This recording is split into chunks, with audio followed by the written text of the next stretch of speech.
दोस्तों हमारे पूरे मीरा भाईंदर ही नहीं, थाने डिस्ट्रिक्ट और पालघर डिस्ट्रिक्ट के लिए बहुत गर्व की बात है क्योंकि डॉक्टर इबाद पटेल जी को दादा साहेब फाल्के का भारत आइकन अवार्ड मिला है, वो भी दिल्ली में केंद्रीय मंत्री के मौजूदगी में और ऑफ कोर्स आसाम के गवर्नर के भी मौजूदगी में। सर मैं सबसे पहले ये जानना चाहूंगा, ये जो आपको इतना बड़ा ऑनर मिला है कौन सी कैटेगरी में मिला है? सबसे पहले सबको नमस्कार, अस्सलाम वालेकुम। मुझे ये एक्सीलेंस इन ऑर्थोपेडिक सर्जरी के लिए मिला है क्योंकि जो मैं एनजीओज में काम करता हूँ, कैंप्स करता हूँ, फील्ड पे ऑन ग्राउंड उतर के लोगों के लिए, बस उसी के ऑनर में मिला है। मतलब लोगों का इतना प्यार आपको मिला, वो प्यार लोगों तक पहुंचा ये दादा साहेब फाल्के अवार्ड के जो अथॉरिटीज हैं और उन्होंने आपको इस बेहतरीन अवार्ड से नवाजा। सर अभी जैसे कि आपको ऑर्थोपेडिक में मिला है, ऑर्थोपेडिक के एक्सीलेंस के लिए मिला है, सो आई वांट टू नो कब आपने सोचा कि मुझे ऑर्थोपेडिक सर्जन बनना है?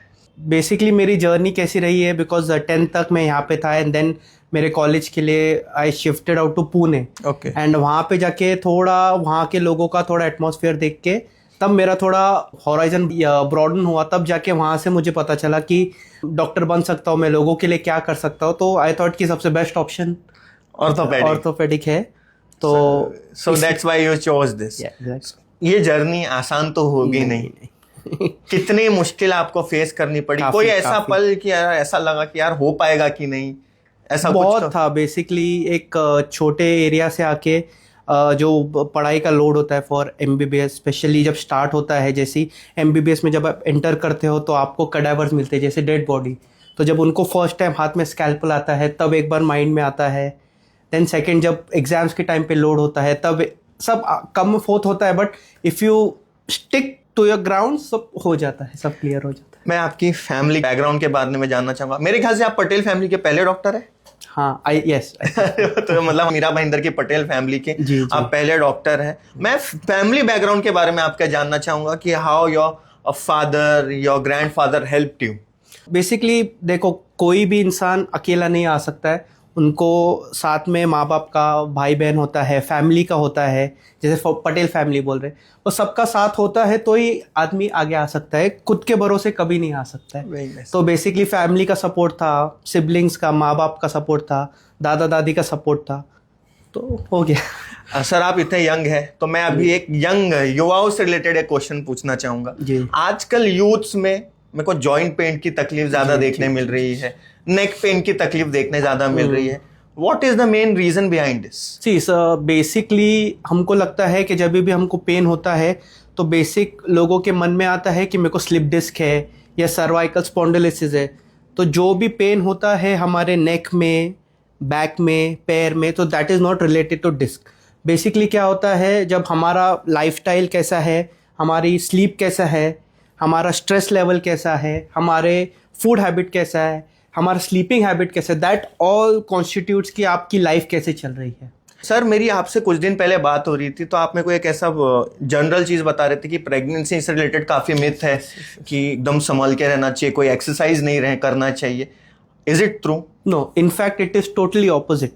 यूजुअली जब एक्सरसाइज जब करते हो तो that is good for the baby's health, plus जो प्रेग्नेंट लेडीज़ होते हैं सबसे इम्पोर्टेंट उनके दो चीज़ है, दैट इज़ फॉलिक एसिड, उनका इंटेक इज़ कंपलसरी, और विटामिन D3 का चेक होना चाहिए। तो that is good for the baby as well as the mother. Sir एक जनरली कितने % पेशेंट आपको, जहाँ स्पोर्ट्स के पेशेंट ज़्यादा आते हैं या फिर वो IT में जॉब करने वाले 9 to 5 जॉब करने वाले पेशेंट ज़्यादा आते हैं? कौन से पेशेंट ज़्यादा आते हैं आपके पास? सो बेसिकली मैं एक स्पोर्ट्स इंजरी का डॉक्टर हूँ। My life is all about sports injuries and working with the players. But आजकल के ज़माने में 80% of my patients crowd is from IT background. तो sir 80%, is it true? 80%, yes it's true. 80% मतलब आपके पास जो पेशेंट आते हैं वो IT बैकग्राउंड से 9 to 5 जॉब करने वाले। क्या रीजन है सर कि ये यूथ, ये एज ग्रुप के या फिर ये प्रोफेशनल के आपके पास ज्यादा आ रहे हैं? 2 things, one is the sitting posture, second is mobile phones. तो जो मैक्सिमम हमारे डॉक्टर्स को सबसे पेशेंट इनलोड जब बढ़ रहा है तो उसका मेन रीजन ये है। प्लस अभी इतने सालों की प्रैक्टिस में I can proudly say that sitting on the chair is more dangerous to your life than playing sports. Sir बहुत बड़ी बात है ये, बट सर इसको अवॉइड करने का भी कुछ तरीका होगा, कुछ ऐसी टिप्स, एक टिप, एक गोल्डन टिप कि यार ये नेक पेन हो या बैक पेन हो जो यूथ्स में हो रहे हैं, स्पेशली आईटी जॉब करने वालों के लिए, एक गोल्डन टिप आपकी क्या रहेगी? बेसिकली सबसे इंपॉर्टेंट है आपका पोस्चर करेक्शन। Okay. कैसा होता है यूजुअली अगर आपका या तो चेयर, आप एक अर्गोनॉमिक चेयर लो, या जो ऑफिस प्रोवाइड नहीं कर सकते हैं तो इंडिविजुअल को at least half an hour morning का एक्सरसाइज, नेक हो गया, बैक हो गया, हिप स्ट्रेंथनिंग हो गया, अगर आप 15 मिनट्स मॉर्निंग में 15 मिनट्स इवनिंग में आप देते हो, हाफ एन आवर सिर्फ बॉडी को देना है, बाकी 23.5 आवर्स आपके हैं, आपको जो करना है करो, सिर्फ हाफ एन आवर आप बॉडी में दोगे, आपको खुद से आपके रिजल्ट्स पता चलेंगे। That will make your body run, it will not make you walk, it will make you run. अच्छा, वॉकिंग और रनिंग की बात आई है तो मैं आपसे जानना चाहूंगा, वॉकिंग इज मोर बेटर और रनिंग?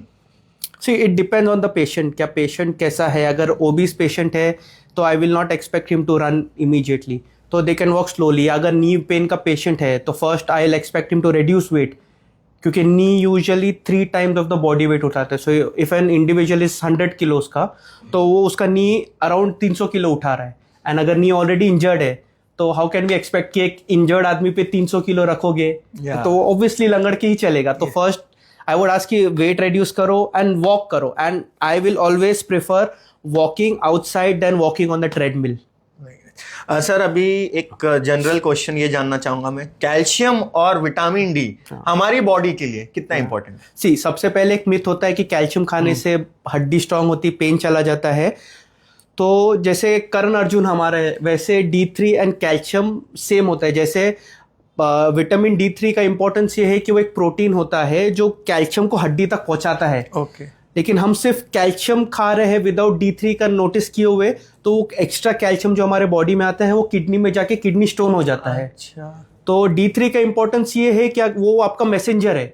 तो जब अपना D3 भी ऑप्टिमम लेवल पे होगा एंड कैल्शियम होगा, तो आपका कैल्शियम जहां आप जाना चाहते हो वहां जाएगा। बट ऑलवेज अंधाधुंध नहीं खाना है, एनीथिंग अंधाधुंध खाने से आपको हार्म होगा। तो सबसे पहले अपने body levels, blood levels check करो, calcium, vitamin D3 and vitamin B12, and जो लेवल आता है वो आप एक बार आपके ऑर्थोपेडिक से बात करके उसका लेवल स्टार्ट कर सकते हो। सर क्या होता है अभी जनरली, समझो कि एक छोटी सी इंजरी हो गई या पैर मुड़ गया, या फिर जनरली सिर्फ नॉट, मैं पर्टिकुलरली स्पोर्ट्स पर्सन की बात नहीं कर रहा हूँ, नॉर्मल लोग भी टर्फ जाते हैं, क्रिकेट खेलने जाते हैं, फुटबॉल खेल, माइनर इंजरी हो जाती है, पेन किलर लेते हैं, हो जाता है। कब जरूरी है कि क्या ऐसा सिम्टम है कि एक ऑर्थोपेडिक सर्जन के पास जाना चाहिए, इमीडिएटली जाना चाहिए? ऐसा क्या होता है? स्वेलिंग इज लाइक हमारी मदर जैसा होता है। जैसे स्वेलिंग आना इस बॉडी का प्रोटेक्ट करके वो अपने आप को एक बबल बनाता है जो जॉइंट्स के आगे। तो swelling is actually good for the body. Okay, it is actually good for the body. Fever is actually good for the body. तो it is protecting you like a mother. तो इसी से हमको पता चलता है कि हमारी इंजरी हुई है। So any swelling, anything, and the most important part is जब भी आपको रिसेंट ट्रॉमा हुआ हो या कभी फॉल हो, तो ऑलवेज रिमेंबर आइसिंग करना है। ऑलवेज आइसिंग, मतलब first aid should be icing and rice therapy बोलते हैं, RICE। R is for rest, I is for ice, C is for compression and E is for elevation। तो ये RICE rice therapy से clear हो जाता है, and उसके बाद भी अगर स्वेलिंग कम नहीं होता है तो you can get an x-ray done. अगर एक मैं आपसे गोल्डन टिप जानना चाहूँ बोन हेल्थ के लिए, for all the viewers, what will be your golden tip for bone health? Lifestyle. कैसे लाइफस्टाइल? मतलब एक शॉर्ट में हमारा खाना पीना, ओके, हमारा एक्सरसाइज करना, एंड जो हमारे एक्सरसाइज करके हमारा खाना, एंड देन हमारी लाइफस्टाइल। एंड सबसे important, the biggest myth is that I have patients जो जिम जाते हैं, पतले हैं, 6 पैक्स है, बट फिर भी उनके बॉडी पेन होता है। So the reason is the emotional stress. So emotional stress is also one of the factors that causes pain. तो वो दैट इमोशनल, जब हमारे ऊपर फैमिली स्ट्रेस होता है, सबको स्ट्रेस होता है। तो सबका इमोशनल स्ट्रेस हो गया, फैमिली स्ट्रेस हो गया, फाइनेंशियल स्ट्रेस हो गया, ये सब स्ट्रेस के बाद जब आदमी के ऊपर ये सब होता है तो हार्मोनल इम्बैलेंसेस होते हैं। जैसे ब्रेन होता है वो कॉर्टिसोल रिलीज करता है, उससे मसल्स का स्टिफनेस और टाइटनेस होता है, सो दैट कॉजेज पेन। तो going to the gym, having a healthy lifestyle, या मैं तो सर वेज खाता हूँ, मेरा प्रोटीन इंटेक अच्छा है, फिर भी पेन है, so that is stress. Stress की वजह से। एग्जैक्टली। सर जैसे कि आपको जो अवार्ड मिला है, ऑफ कोर्स आपके जो नोबल वर्क है, जो आप समाज में अच्छा कार्य करते हैं, जैसे कि मुझे मालूम है, मैंने आपकी कई बार न्यूज़ भी कवर किया हूँ, आप फ्री कैंप आयोजन करते हैं हेल्थ चेकअप के लिए, हर जगह मीरा भाईंदर के लिए कई जगह पे आपने किए। What is your inspiration behind this work? Inspiration is to serve the people, because अभी हालात ही जैसे है, लोगों के पास बराबर लोगों के पास नहीं है अभी चारा। yes. तो ऐसे टाइम पे अगर आगे नहीं आए तो फिर इट्स ऑलवेज गिविंग बैक। जो सोसाइटी ने हमको दिया है, it's always giving back to the society. तो ये मेरे दादा जो अबिद पटेल एंड रफीक पटेल, उनसे सीखा है। So it's time, my time to give it back, and then future में the society will do the same for us. आपने कई 100 पेशेंट को ट्रीट किया है, कोई एक ऐसा केस आप हमसे शेयर करना चाहेंगे जो बहुत ये कह सकते हैं ना कठिन था, it was very tough for you to handle? ऐसा कोई केस अगर every case is different sir. अगर आप एक्सपेक्ट कर रहे हो कि एक ही केस होगा, तो अभी रिसेंटली 2 दिन पहले की बात बताता हूँ। एक पेशेंट आई थी बैक पेन के लिए, हाँ, बट जब एग्जामिनेशन के लिए टेबल पे लिया तब हम लोग ने उसकी फिंगर्स देखे, तो she had total of 14 fingers, 14 7 in one hand, 7 in other. So it is known as heptadactyl. So it is a very rare case. मतलब world में less than 100 cases have been registered.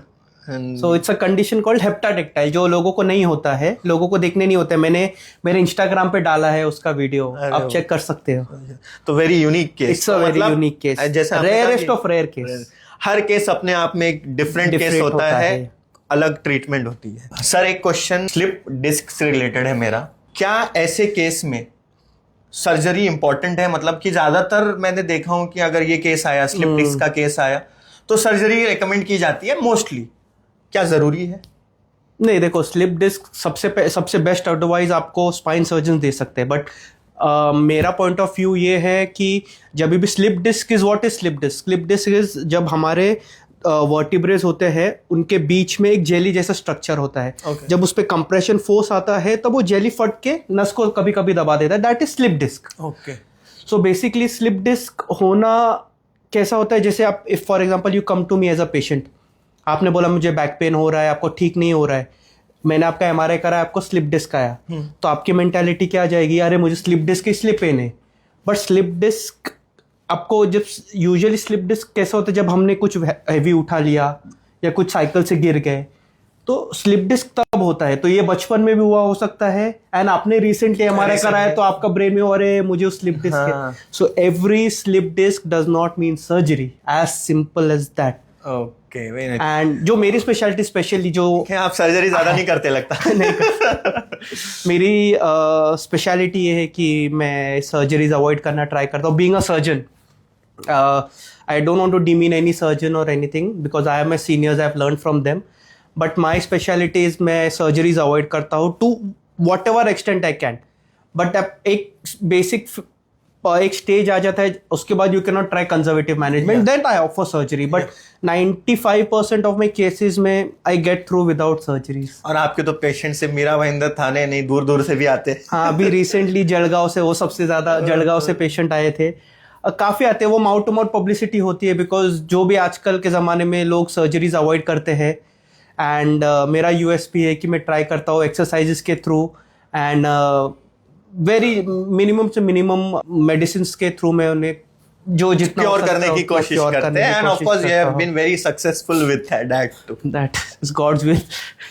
Sir जो award आपको मिला है उससे related एक सवाल है मेरा जी। जितनी मुझे जानकारी मिली है, आपने लाखों रुपए का, मेरे ख्याल से 15-20 लाख से ज्यादा का आपने सोशल वर्क किया। ये फिगर आपको कहाँ से मिला?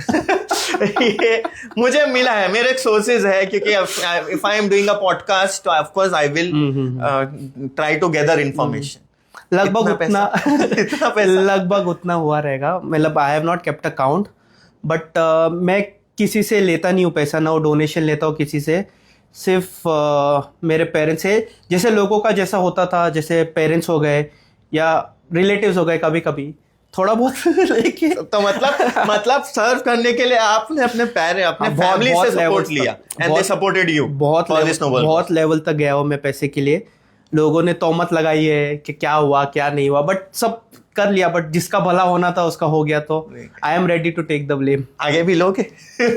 अभी इतना कमाना है कि ना ले। अच्छा, very nice, very nice. So thank you sir. और दोस्तों एक चीज जरूर मैं बताना चाहूंगा कि इबाद सर की जो बातें हैं वो बहुत इंपॉर्टेंट रहती है हमारी डेली लाइफस्टाइल के लिए। तो ज़रूर आप इनको इंस्टाग्राम और यूट्यूब में फॉलो कर लो, पूरी डिटेल स्क्रीन पर चल रही है। So do follow him.